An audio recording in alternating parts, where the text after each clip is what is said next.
देखिए ये क्या है, एक नया चीज़ आ गया।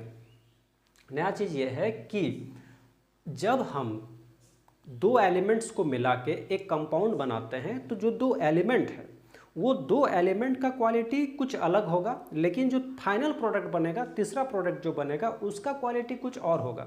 फॉर एग्जांपल हमें पता है कि जो वाटर होता है, वाटर फायर को रोक देता है जलने से। अगर मान लीजिए कहीं पर अगर आग लगा हुआ है तो हम क्या करते हैं, पानी डाल देने से, अगर हल्का थोड़ा सा अगर आग लगा है तो हम उसमें पानी डाल देंगे तो वो बुझ जाता है। लेकिन हमें पता है पानी जिस चीज़ से मिला है, यानी कि उसका जो कॉन्स्टिट्यूंट है वो क्या है, हाइड्रोजन है और ऑक्सीजन है। बट हमें पता है कि जो हाइड्रोजन है वो आग को बुझाता नहीं, वो आग को लगाता है। और ऑक्सीजन का अगर हम बात करें, ऑक्सीजन का क्या क्वालिटी है, ऑक्सीजन का भी क्वालिटी है कि वो आग को बुझाता नहीं है बल्कि वो आग को लगाता है। हाइड्रोजन आग को बढ़ाता है, ऑक्सीजन आग को लगाता है, बट पानी आग को बुझाता है।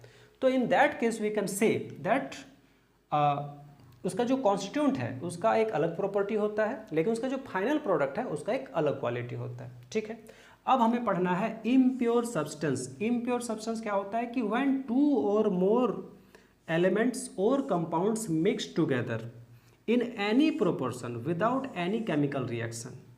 समझ में आया? इम्प्योर सब्सटेंस का मतलब होता है कि हम किसी भी दो एलिमेंट को उठाएंगे और उसको विदाउट एनी प्रोपोर्शन मिला देंगे तो वो जो बनेगा फाइनल प्रोडक्ट वो क्या बनेगा, इम्प्योर सब्सटेंस बनेगा। और हमें उसे मिक्सचर भी कह सकते हैं। तो मिक्सचर बनाने के लिए हमें कोई फिक्स्ड प्रोपोर्शन भी नहीं चाहिए, कोई केमिकल प्रोसेस भी नहीं चाहिए, कोई केमिकल रिएक्शन भी नहीं चाहिए। एक गिलास पानी लेंगे, उसमें हम एक मुट्ठी चीनी डाल देंगे तो क्या बन जाएगा, पानी और चीनी का घोल बन जाएगा, सॉल्यूशन बन जाएगा। अगर हम 2 मुट्ठी डाल देंगे तो भी वही चीज़ बनेगा, 3 मुट्ठी डाल देंगे तो भी वही चीज़ बनेगा। दैट मीन्स कि उसमें कोई भी फिक्स्ड प्रोपोर्शन का आवश्यकता नहीं होता है। तो इसे हम क्या बोलते हैं, इसे हम लोग बोलते हैं मिक्सचर। फॉर एग्जाम्पल अगर हम बात करें, air is a mixture, sugar solution is a mixture, salt solution is a mixture. देखिए एयर का अगर हम बात करें तो नाइट्रोजन 78%, नाइट्रोजन क्या है, एक एलिमेंट्स है। ऑक्सीजन 21%, ऑक्सीजन क्या है, एक एलिमेंट्स है।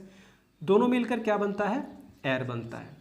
अगर हम इसमें 78 को अगर हम मान लीजिए फॉर एग्जांपल 70 कर देते हैं और इस 21 को अगर हम सपोज 30 कर देते हैं तो क्या वो एयर नहीं होगा, एयर ही होगा।